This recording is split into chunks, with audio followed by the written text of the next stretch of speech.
this is Ella Rosenfeld, and I'm here in the Bren Center for UC-Irvine-Sports.com and Anteater TV. I'm here after a really tough 5-game loss to BYU. I'm here with Jeremy Dano. Jeremy, thank you so much for being with us today. No problem. That was obviously a heartbreaking loss. How do you think your team as a whole is going to come off from that leading into the end of conference?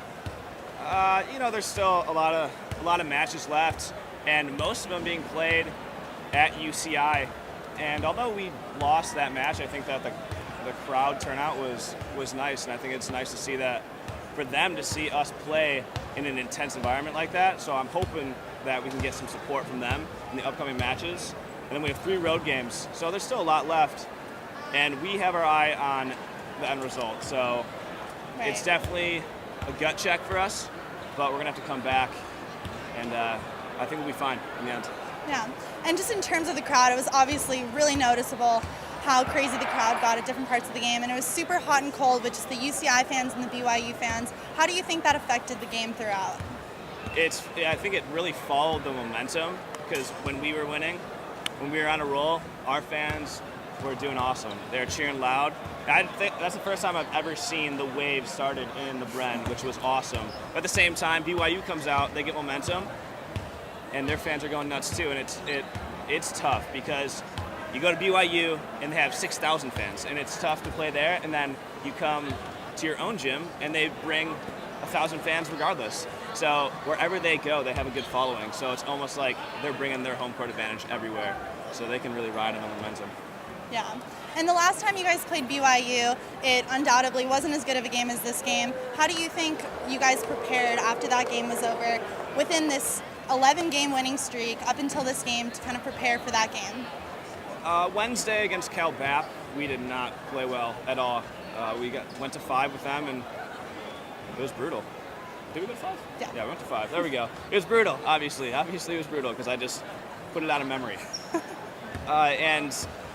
We went back yesterday and kind of reevaluated why we play the game and why we play for Irvine. And even though the result didn't show today, I think that our effort did. And we really played as a team up until the end. And in this game specifically, your hitting was an obvious highlight.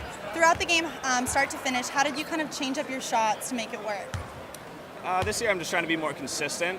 I definitely had a lot of fire going into this match, and I really just wanted to hit the snot out of the ball. And on some of the shots that was the case, but I'm trying to be smarter a little and do those off-speed shots, and sometimes that was the case too. And if I swing, I don't get a kill, but that team ends up getting a block or getting a dig, and we transition that point, then it's fine by me.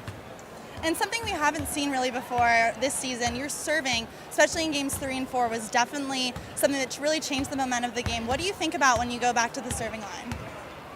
Recently, I've been thinking, let's get this ball in the court, and sometimes it has not been working.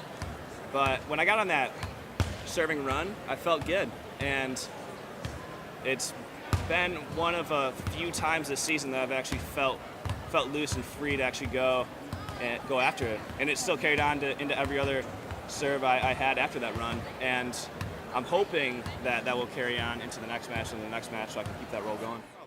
How does it feel? That was obviously a heartbreaking loss, really hard.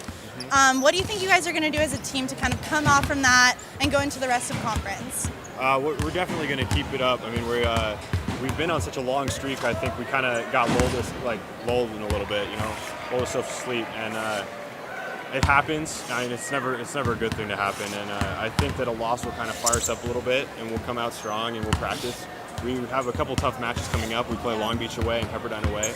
They're both ranked very high, and I think that'll give us a little bit of incentive to bounce back and come out strong and prove that we can still do what we've been doing.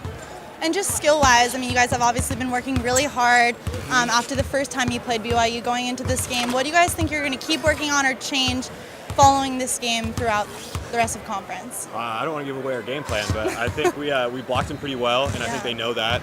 And they saw what we were doing, and I think they just switched it up at the end of the match, and it helped them out, and they did a lot better. And I think we did that, and if we work on it a little bit more, we should start turning a few of those tough points and carry it through all the way to the end. I mean, it was close enough that a couple points here and there will win us the game. And your blocking was phenomenal this game. You had a career high of 14 block assists. What did you kind of do to adjust it throughout the game to shut down their big hitters? Well, we knew that they run it pretty fast, and we weren't sure if I was going to be able to get all the way out there and steal the block every time. But we've been working on or I personally have been working on just kind of pressing over the net, and everyone's been doing it as a team. But we've been working on playing defense around leaving a seam, pressing anyways, and we know that they hit so sharp. And if we leave a seam, we have Brinkley or Tilly back there, and they're so good at defense that we get it up. So. Yeah. And you guys as a team are really known for kind of feeding off the crowd and using that energy. How did the crowd tonight help you?